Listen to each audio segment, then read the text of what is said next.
Hey guys, welcome to our channel, welcome to our video today. Today we're talking about the topic, is China still the world's factory? Who's replacing it? And what's President Xi really planning? And we're going to talk about that because as we all know, China's been the world factory, right, for about 30 years.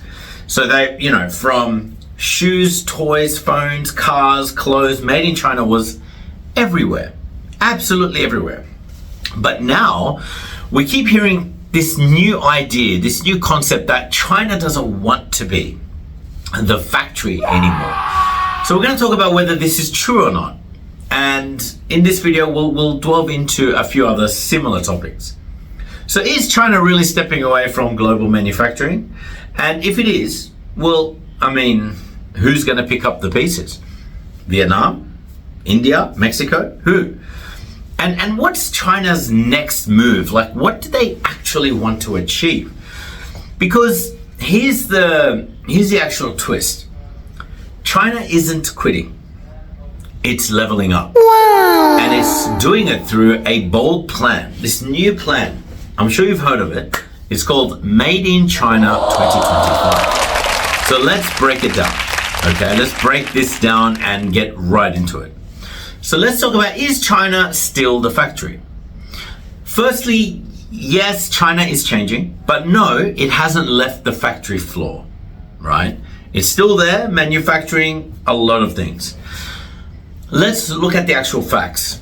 Over the past 10 years, let's talk about China and their labor costs.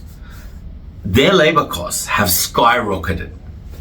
Factory workers in China are aging. Pollution laws are tightening. Western countries, especially the US, are imposing more tariffs and pushing for decoupling, right? They want to detach themselves from countries like China. So Apple, Samsung, Nike all started shifting some production to places like Vietnam and also to India. So has China lost the edge? Is that why? Well, not yet. So in 2023, China was still the number one exporter of electronics, the number one exporter of electrical vehicles, the number one processor of rare earths materials, and its supply chain isn't just big, it's unmatched. So trying to move an entire iPhone production line into another country and watch how long it takes to replace China's ecosystem. Do you guys really think that's going to happen overnight? Absolutely not. So yes, China's grip is loosening, but it's still holding the wheel. Let's talk about who's replacing China. Like, who do you think China is replacing? You can write in the comments.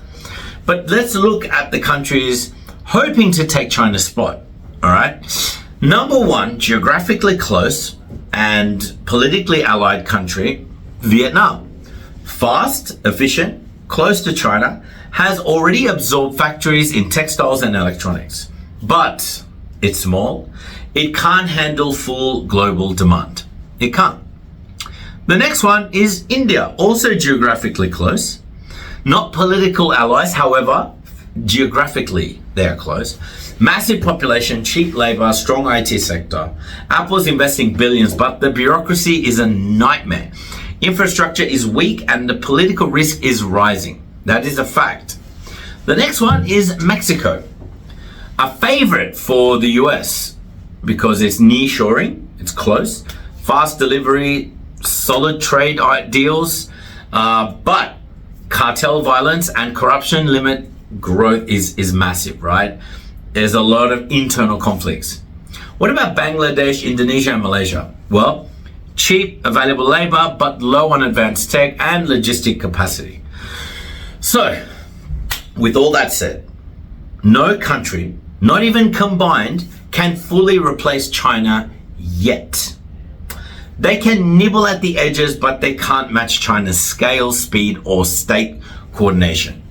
So where does that leave China? Where does that leave them now? What position does that put them in? Let's talk about Xi's President Xi's master plan, because he has one, but you probably don't know about it yet. Now, Xi Jinping, right, saw this coming around 10 years ago. So in 2015, China launched Made in China 2025. So what does that mean? We're in 2025 now, but what's the goal? Move China from factory of the world to tech superpower of the future. It's about building dominance in 10 key sectors. Let's talk about those sectors. Number 1, artificial intelligence. 2, aerospace. 3, green energy. 4, robotics. 5, medical devices. 6, high-end manufacturing. 7, advanced materials. 8, semiconductors. 9, biotech. And 10, drumroll, smart vehicles. So the plan is brutally focused on these sectors. You have no idea, brutally focused. Massive state funding, strategic mergers, military civilian tech integration, right? It's never happened before in China, but it's happening recently. So talent recruitment programs like 1,000 talents, right? And it's already delivering. China is now the world's largest EV producer, already number 1, and leading by a lot. It leads in solar panels, drones, and industrial robotics, right? Because the US banned China from using a lot of American chips, so now they're building their own chips, even after the US cuts off their access. You know, Xi doesn't want to make things. He wants China to invent, own them, export them, but on China's terms. This is not the end of Made in China. It's a new chapter for what Made in China is, and they want it to be developed and created by China. So let's talk about the new global map. Here's where the world goes from here. So the global manufacturing splits into 2. We have the low-end goods, so things like t-shirts, shoes, basic electronics. They move to Vietnam, India, Bangladesh, and Mexico. Then you have the high-end goods. What are they? EVs, AI, chips, medical tech. They stay in China or move to Chinese-owned companies abroad. Trust me, there are heaps of them. So China doesn't want to be the world's sweatshop anymore. It wants to be the global tech lab and the innovation engine, the Silicon Valley, the next Silicon Valley, with factories, yes, but smart factories run by algorithms and robotics. And while other countries compete for scraps, China is planning for control. Control of what? Well, control over the future of energy. Control over the materials of war and peace. Control over the data that powers everything. This isn't retreat. This is consolidation and transformation for China. They're trying to, like I said, level up. They're trying to upgrade themselves. So is China still the global factory? Well, yes. But it's not the same factory anymore. It's not the old sweatshops and all of that. What we have now in China is it's smarter, it's cleaner, it's more strategic.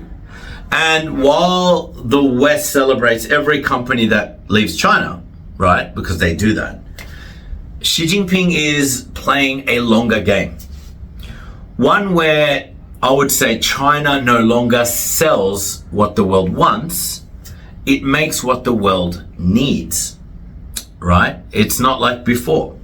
So from machines to medicine, chips to batteries, satellites to submarines. The real question isn't, is China still the factory? The real question is, who controls the future of production? That, my friends, is the real question. That's what we all need to think about. And if Xi has his way, it's still China. And that's how Xi Jinping wants China to be in the future.